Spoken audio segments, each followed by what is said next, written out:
हमारी ज़बान जो उर्दू ज़बान को ख़त्म कर दिया गया, मुसलमानों में गुर्बत को परवान चढ़ाया जा रहा है, हमारे बच्चियों की इज्जतें लूटी जा रही है और मुसलमानों के नौजवान जो बच्चे पढ़ने बाहर जाते हैं, बच्चियाँ, वो भी महफूज नहीं है, वो भी आज गायब हो जा रही है। तो नफरत का माहौल इस तरह इस देश में क्यों पैदा किया गया और क्या हमारी जिम्मेदारी नहीं थी इसको रोकने की? तो हमने किनका साथ दिया? हमने कांग्रेस का साथ दिया, हमने झारखंड मुक्ति मोर्चा का साथ दिया, उत्तर प्रदेश के लोगों ने वहाँ की पार्टी का साथ दिया, बिहार के लोगों ने लालू प्रसाद यादव का साथ दिया।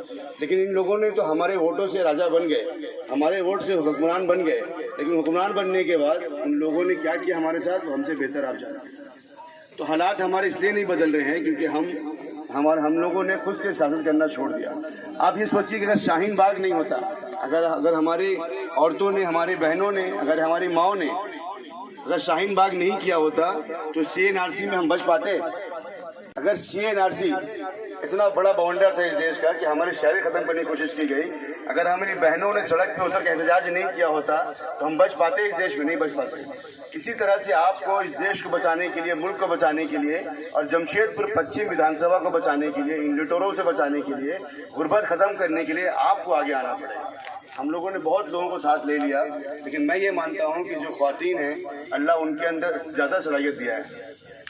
आज तक तो हमने मर्दों को आगे कर दिया, मर्दों को लीडरशिप दे भी दी, लेकिन हालात कहाँ बदले? हालात तो बिल्कुल भी नहीं बदले। शाहीन बाग ने नमूना पेश किया इस देश में कि ख्वातीन आज़ाद अगर आगे आती हैं तो उनको झुकना पड़ेगा। हुकूमत ने पैर घुटने झुका दिया हम लोगों ने। आपको अपनी चीज़ों को समझना पड़ेगा कि अल्लाह ने क्या सलाहियत आपको दिया है। अगर आप ये फैसला कर लीजिए कि आने वाले वक्त में हम एक एक वोट जो है, एक एक वोट अपने भाई अपने बेटा को देंगे तो हम मुस्तकबिल को बदल सकते हैं, आने वाले वक्त को हम बदल सकते हैं। लेकिन आपके बीच में कोई नेताजी आएंगे, थोड़े थोड़े लालच में, पैसे की लालच देते हैं लोगों को, अलग अलग उनकी मुहिम होती है और उसमें हम फंसते चले जाते हैं। तो उस नेता जो आपके बीच में आए, जो रहबर आए, उनसे ये सवाल करिए 25 सालों में आप कहाँ थे? 24 साल गुजर गए, हमारे हालात नहीं बदल रहे। यहाँ कितने बच्चे हैं, कितने लोग यहाँ बैठे हैं, कितने ख्वातीन बैठी हैं जिनके बच्चे या भाई आज लोयला कॉन्वेंट DBM से पढ़ रहे हैं? हाथ उठाइए आप। कितने लोग हैं कि पढ़ रहे हैं आज बच्चे? कहाँ पढ़ रहे हैं? क्रिसेंट स्कूल में। आपके ट्यूशन? मैंने पूछा जो बड़े स्कूल जमशेदपुर के हैं, लोयला है, कॉन्वेंट DBM से बड़े स्कूल में कोई नहीं पढ़ रहा है। इतनी बड़ी संख्या में लोग यहाँ बैठे हैं, तो वो स्कूल में जो लोग पढ़ रहे हैं कहीं न कहीं मालदार हैं, पैसे वाले हैं।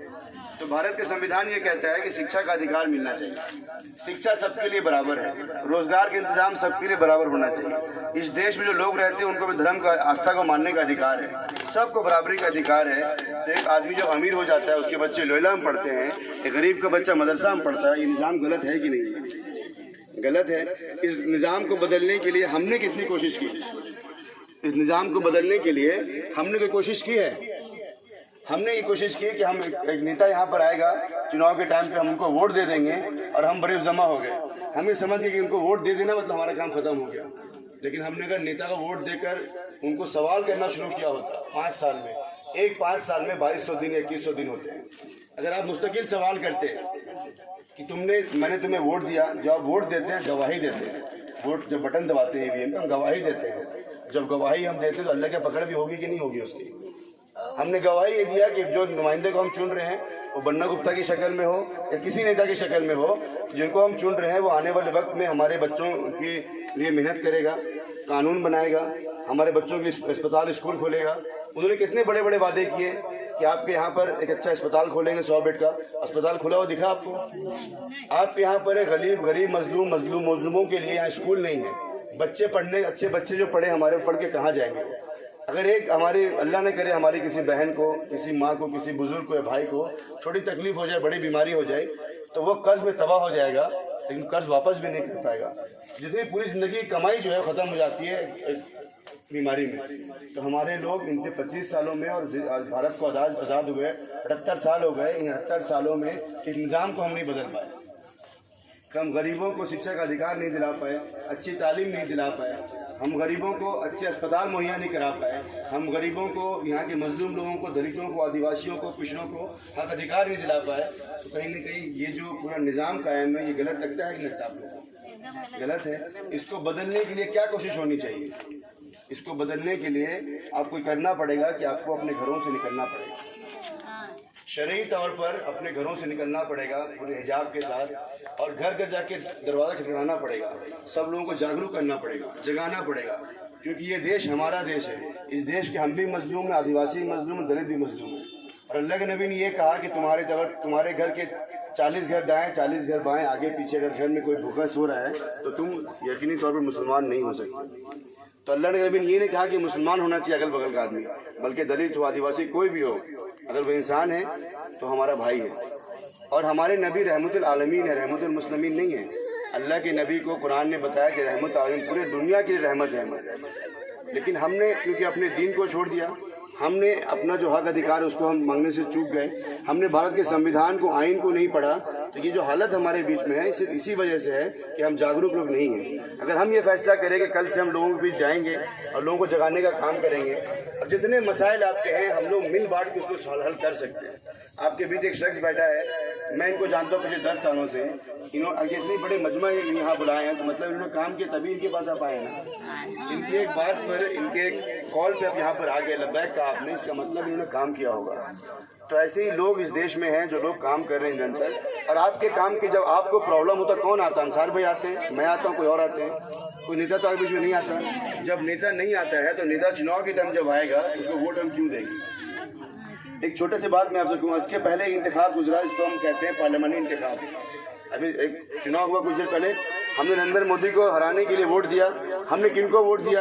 आप वो नेता मिलने आपसे आए, नेता मिलने भी आपसे नहीं आए, और आपने शहादत दे दी, वोट दे दी कि नेता को हमने वोट दिया, मतलब वो हमारे आइन की हिफाजत करेगा, देश को बचाएगा, हमारे बच्चे के मुस्तकबिल का निर्माण करेगा। उनसे मुलाकात भी आपने नहीं, मतलब आपने भाजपा के डर से, आरएसएस के डर से किसी भी एक शख्स को वोट दे दिया, आपने पता भी उनके बारे में नहीं किया। तो मैं आपसे एक सवाल करता हूँ कि ये कौम, वो इस देश में आज ज़लील ख़ार क्यों हो रही है? वो इस देश में आज गुलामी के जंजीरों में क्यों जकड़े हुए हैं? तो किसी के पास सवाल का जवाब है? इस देश में हम मजलूम क्यों हैं आज के टाइम पे, और हम जालिम को क्यों नहीं रोक पा रहे? सबसे बड़ा काम मुसलमानों के ज़िम्मे में है, दलितों के ज़िम्मे में नहीं है। क्योंकि कुरान हमारे पास में, अल्लाह के नबी हमारे पास में है, उनकी ज़िंदगी हमारे पास में है। हमारी जिम्मेदारी बनती है कि हम दलितों के लिए, आदिवासियों के लिए आवाज़ उठाएं, अपने हक की आवाज़ भी उठाएं, उनके हक की आवाज़ भी उठाएं। ये हमारा काम है, ये मुसलमानों को करना चाहिए। लेकिन हम, कोई नेता आपके बीच में आता है, जज्बाती भाषण देता है, कुछ थोड़े से लालच देता है। एक अल्लाह का करम है कि मुसलमान लालच में नहीं फंसते। लेकिन आपको ये अहद लेना पड़ेगा कि आने वाले वक्त में आपके बीच में अगर कोई नेता है तो उनसे सवाल करें कि 5 साल कहाँ थे आप, और अगर आपने 5 साल हमारा साथ दिया होता हम भी आपके साथ खड़े होते। जमशेदपुर में एक जगह है शास्त्री नगर, जानती हैं आप लोग जी? उस शास्त्री नगर में पिछले साल रमज़ान के मौके पे दंगा हुआ, पता है आप लोगों को? उस दंगे में दंगाइयों ने घुसकर, वो दंगाई कोई भी होंगे, उन्होंने घुसकर कुरान अजीम की वर्क को फाड़ा, कुरान की बेहुरमती की। वहाँ के इमाम साहब को उठाकर वो लोग थाने पे ले गए और कई लोगों को उन्होंने जेल में डाला।